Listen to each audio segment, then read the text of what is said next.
Hello guys, video guys, meron naman tayong katanungan na sasagutin. Ang katanungan na sasagutin ko ay sa katanungan ni, tago natin siya sa pangalan na Ma'am Ana. So sabi niya dito, Ma'am, lumayas kami kasi sobrang pagod po ang trabaho namin.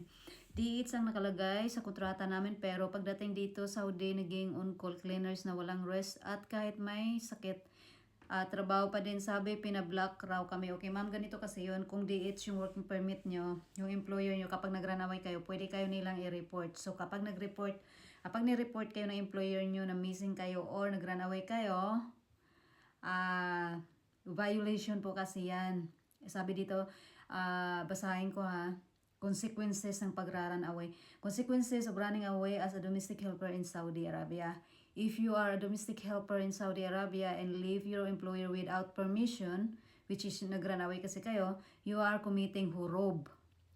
This is a serious violation of labor law and immigration rules, and the consequences can be severe. Okay. Number 1, sabi dito, legal and immigration status. Once you are flagged as hurub, you cannot renew your Iqama residency permit or leave the country legally until the case is resolved.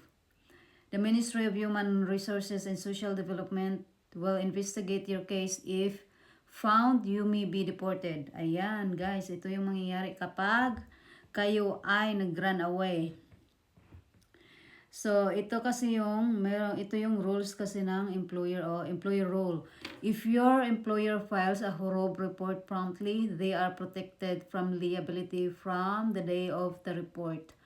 If they do not report it, they remain legally responsible for your actions in any violation you commit in Saudi Arabia. Pero kung ni-report kayo, nung pag-runaway nyo, nag-report agad sa employer nyo na nawawala kayo or nag-runaway kayo,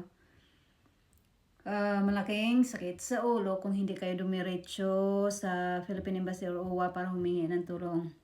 Kasi guys, ang pag-runaway ay illegal. So, kung mag-runaway kayo kasi sa tingin nyo inaabuso na kayo or sa tingin nyo hindi na maganda yung ginagawa ng employer, lalong-lalo na sabi nyo, ang working permit nyo ay domestic helper pero hindi pang domestic helper yung trabaho nyo. So, pwede naman kasi kayo dapat humingi ng tulong muna sa agency nyo, bumalik sa agency tapos nagpapalit ng